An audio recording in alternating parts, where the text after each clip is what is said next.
श्री बनवारीलाल पुरोहित जी, मुख्यमंत्री श्रीमान भगवत मान जी, केंद्रीय मंत्रिमंडल में मेरे साथी डॉक्टर जितेंद्र सिंह जी, संसद में मेरे साथी भाई मनीष तिवारी जी, सभी डॉक्टर्स, रिसर्चर्स, पैरामेडिक्स, अन्य कर्मचारी और पंजाब के कोने कोने से आए हुए मेरे प्यारे बहनों और भाइयों, आजादी के अमृत काल में देश नए संकल्पों को प्राप्त करने की तरफ बढ़ रहा है। आज का ये कार्यक्रम भी देश की बेहतर होती स्वास्थ्य सेवाओं का प्रतिबिंब है। होमी भाभा कैंसर अस्पताल और रिसर्च सेंटर से पंजाब, हरियाणा के साथ ही हिमाचल प्रदेश के लोगों को भी लाभ होने वाला है। मैं आज इस धरती का एक और वजह से आभार व्यक्त करना चाहता हूं। पंजाब स्वतंत्रता सेनानियों, क्रांतिवीरों, राष्ट्रभक्ति से ओत-प्रोत परंपरा की ये पवित्र धरती है। अपनी इस परंपरा को पंजाब ने हर घर तिरंगा अभियान के दौरान भी समृद्ध रखा है। आज मैं पंजाब की जनता का, विशेष रूप से यहां के युवाओं का हर घर तिरंगा अभियान को सफल बनाने के लिए हृदय से बहुत बहुत धन्यवाद करता हूं। साथियों, कुछ दिन पहले ही लाल किले से हम सभी ने अपने देश को विकसित भारत बनाने का संकल्प लिया है। भारत को विकसित बनाने के लिए उसकी स्वास्थ्य सेवाओं का भी विकसित होना उतना ही जरूरी है। जब भारत के लोगों को इलाज के लिए आधुनिक अस्पताल मिलेंगे, आधुनिक सुविधाएं मिलेगी, तो वो और जल्दी स्वस्थ होंगे, उनकी ऊर्जा सही दिशा में लगेगी, अधिक प्रोडक्टिव होगी।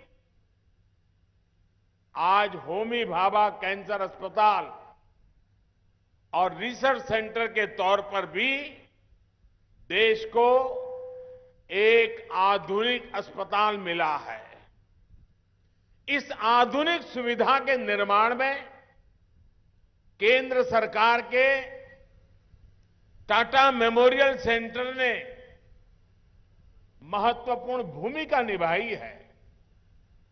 ये सेंटर देश विदेश में अपनी सेवाएं उपलब्ध कराकर कैंसर के मरीजों का जीवन बचा रहा है।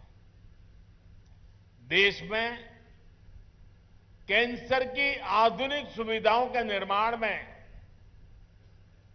भारत सरकार अग्रणी रोल निभा रहा है।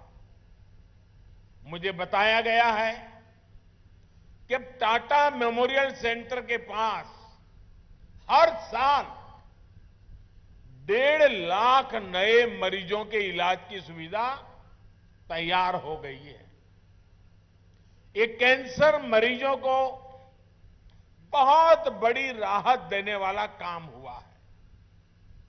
मुझे याद है, यहां चंडीगढ़ में हिमाचल के दूर सुदूर के क्षेत्रों से भी लोग कैंसर सहित अनेक गंभीर बीमारियों के इलाज के लिए पीजीआई आते थे। पीजीआई में बहुत भीड़ होने से पेशेंट को भी, उनके परिवारजनों को भी कई परेशानियां रहती थी। अब तो हिमाचल प्रदेश में बिलासपुर में एम्स बन गया है और यहां कैंसर के इलाज के लिए इतनी बड़ी सुविधा बन गई है। जिसको बिलासपुर नजदीक पड़ता है वो वहां जाएगा और जिसको मोहाली नजदीक पड़ता है वो यहां आएगा।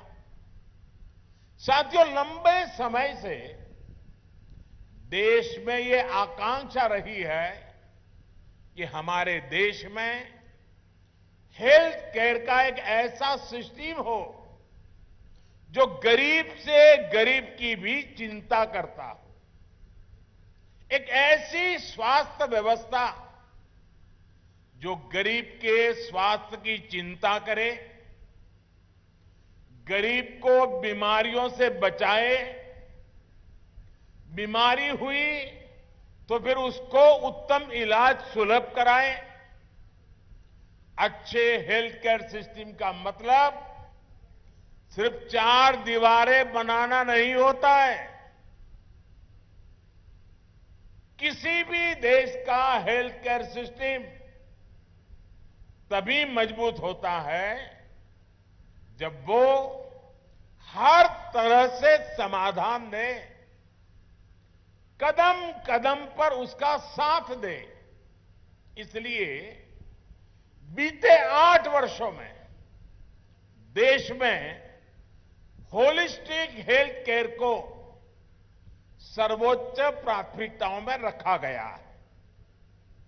भारत में स्वास्थ्य के क्षेत्र में जितना काम पिछले 7-8 साल में हुआ है उतना पिछले 70 साल में भी नहीं हुआ।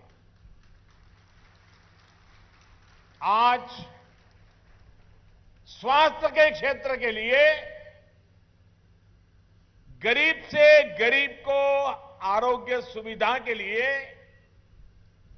देश एक नहीं, 2 नहीं, 6 मोर्चों पर एक साथ काम करके देश की स्वास्थ्य सुविधाओं को सुधारा जा रहा है, मजबूत किया जा रहा है।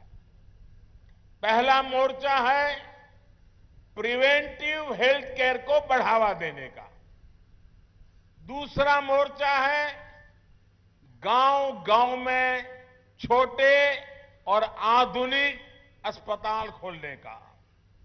तीसरा मोर्चा है शहरों में मेडिकल कॉलेज और मेडिकल रिसर्च वाले बड़े संस्थान खोलने का।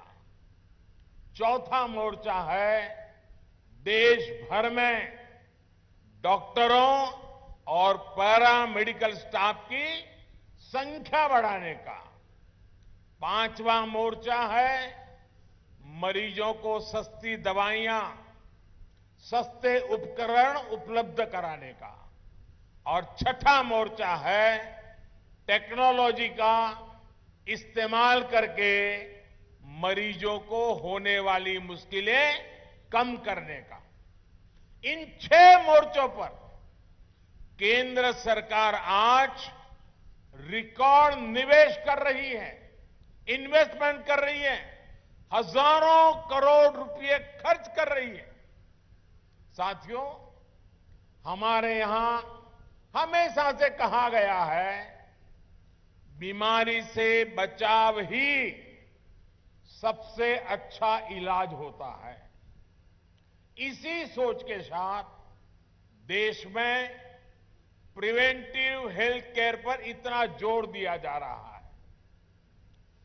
अभी कुछ दिन पहले ही एक रिपोर्ट आई है जिसमें कहा गया है कि जल जीवन मिशन की वजह से पानी से होने वाली बीमारियों में बहुत ज्यादा कमी आई है। यानी जब हम बचाव के लिए काम करते हैं तो बीमारी भी कम होती है। इसी तरह की सोच पर पहले की सरकारें काम ही नहीं करती थी, लेकिन आज हमारी सरकार तमाम अभियान चलाकर, जन में जागरूकता का अभियान चलाकर लोगों को जागरूक भी कर रही है और बीमार होने से बचा भी रही है। योग और आयुष को लेकर आज देश में अभूतपूर्व जागरूकता फैली है। दुनिया में योग के लिए आकर्षण बढ़ा है। फिट इंडिया अभियान देश के युवाओं में लोकप्रिय हो रहा है। स्वच्छ भारत अभियान ने बहुत सी बीमारियों के रोकथाम में मदद की है।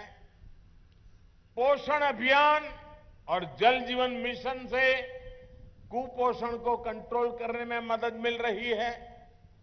अपनी माताओं बहनों को एलपीजी कनेक्शन की सुविधा देकर हमने उन्हें धुएं से होने वाली बीमारियां, कैंसर जैसे संकटों से भी बचाया है। साथियों, हमारे गांवों में जितने अच्छे अस्पताल होंगे, जांच की जितनी सुविधाएं होगी, उतना ही जल्दी रोगों का पता चलता है। हमारी सरकार इस दूसरे मोर्चे पर भी देश भर में बहुत तेजी से काम कर रही है। हमारी सरकार गांव-गांव को आधुनिक स्वास्थ्य सुविधाओं से जोड़ने के लिए 1.5 लाख से ज्यादा हेल्थ एंड वेलनेस सेंटर बनवा रही है। मुझे खुशी है कि इनमें से लगभग 1.25 lakh health and wellness centres ने काम करना शुरू भी कर दिया है। यहां पंजाब में भी लगभग 3,000 हेल्थ एंड वेलनेस सेंटर सेवा दे रहे हैं।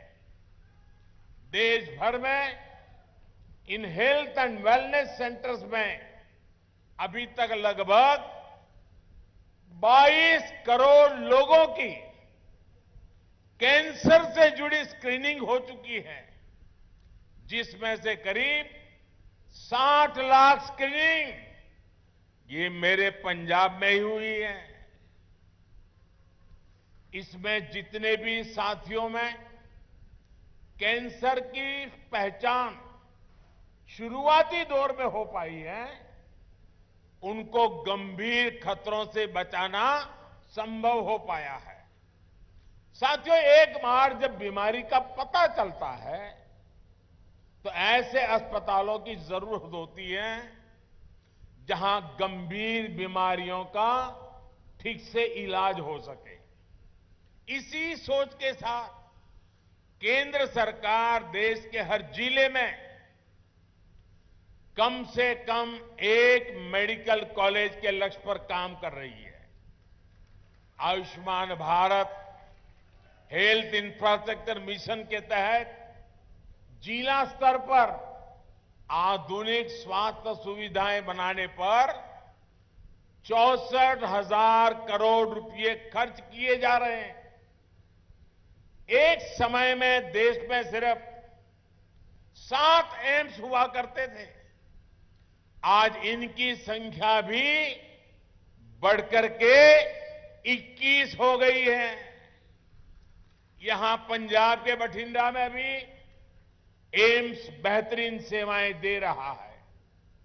अगर मैं कैंसर के अस्पतालों की ही बात करूं तो देश के हर कोने में कैंसर से जुड़े इलाज की आधुनिक व्यवस्था की जा रही है। पंजाब में ये इतना बड़ा सेंटर बना है। हरियाणा के झज्जर में भी नेशनल कैंसर इंस्टीट्यूट स्थापित किया गया है।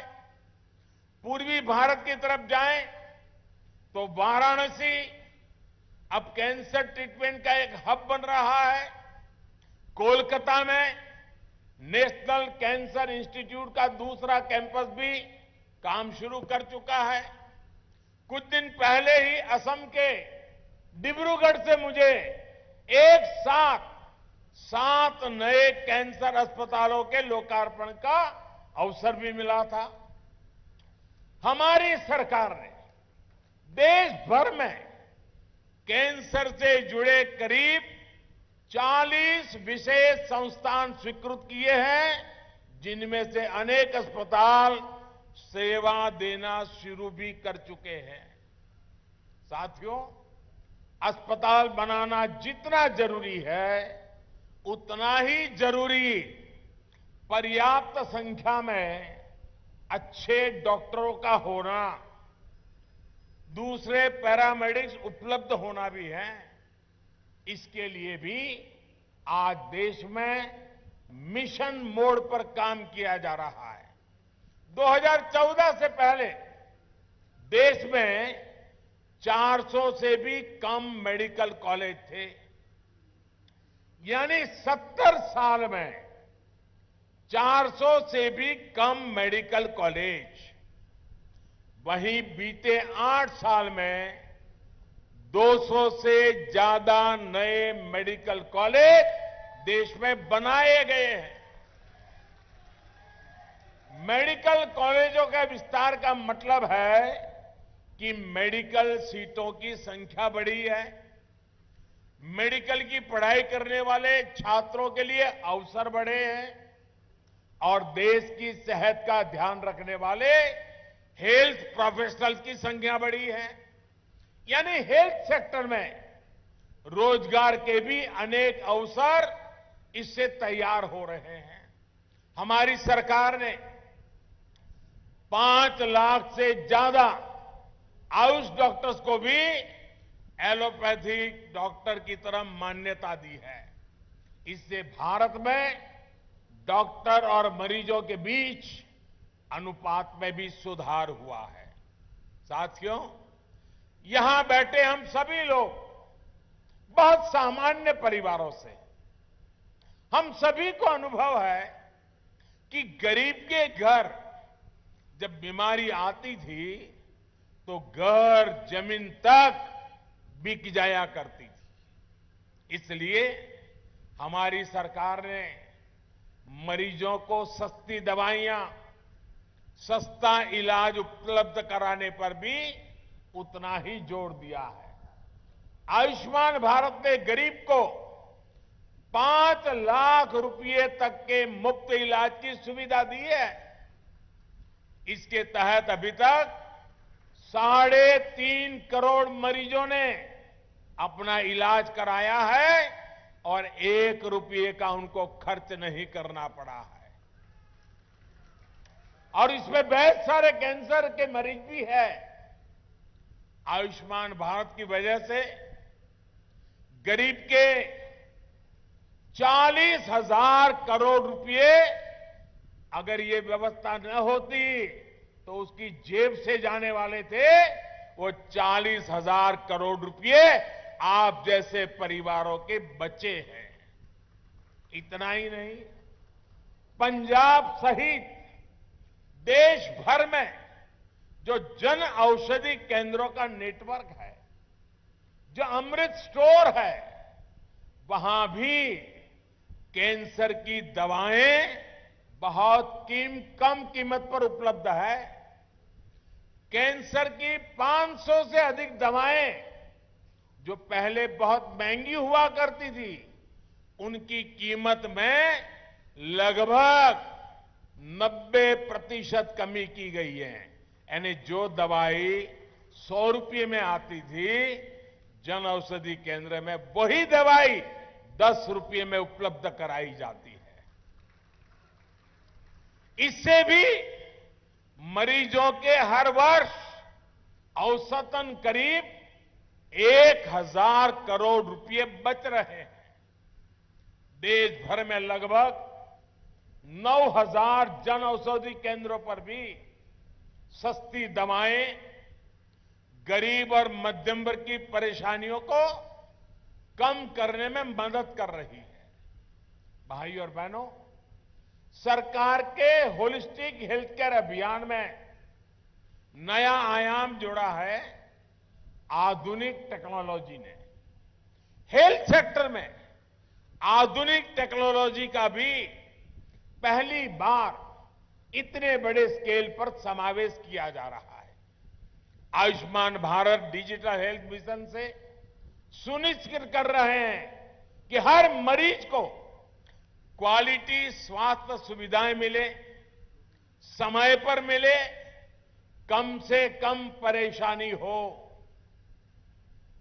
टेलीमेडिसिन, टेली कंसल्टेशन की सुविधाओं के कारण आज दूर सुदूर गांव का व्यक्ति भी शहरों के डॉक्टरों से शुरुआती परामर्श ले पा रहा है।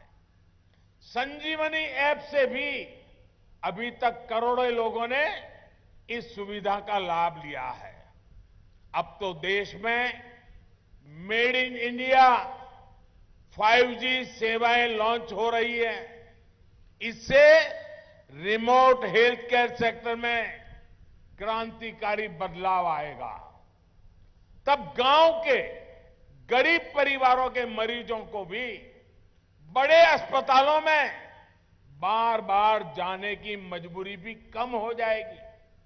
साथियों, मैं देश के हर कैंसर पीड़ित और उनके परिवार से एक बात जरूर कहना चाहूंगा। आपकी पीड़ा मैं भली भांति समझ सकता हूं, लेकिन कैंसर से डरने की नहीं, लड़ने की जरूरत है। इसका इलाज संभव है। मैं ऐसे अनेक लोगों को जानता हूं जो कैंसर के सामने लड़ाई जीत करके आज बड़ी मस्ती से जिंदगी जी रहे हैं। इस लड़ाई में आपको जो भी मदद चाहिए, केंद्र सरकार वो आज उपलब्ध करा रही है। इस अस्पताल से जुड़े आप सभी साथियों से भी मेरा विशेष आग्रह रहेगा कि कैंसर के कारण जो डिप्रेशन की स्थितियां बनती है, उनसे लड़ने में भी हमें मरीजों की, परिवारों की मदद करनी है। एक प्रोग्रेसिव समाज के तौर पर यह हमारी भी जिम्मेदारी है कि हम मेंटल हेल्थ को लेकर अपनी सोच में बदलाव और खुलापन लाए, तभी समस्या का सही समाधान निकलेगा। स्वास्थ्य सेवा से जुड़े अपने साथियों से मैं ये भी कहूंगा कि आप भी जब गांवों में कैंप लगाते हैं तो इस समस्या पर भी जरूर फोकस करें। सबका प्रयास से हम कैंसर के विरुद्ध देश की लड़ाई को मजबूत करेंगे। इसी विश्वास के साथ पंजाब वासियों को, और जिसका लाभ हिमाचल को भी मिलने वाला है, आज ये बहुत बड़ा तोहफा आपके चरणों में समर्पित करते हुए मैं संतोष की अनुभूति करता हूं, गर्व की अनुभूति करता हूं। आप सबको बहुत बहुत शुभकामनाएं, बहुत बहुत धन्यवाद।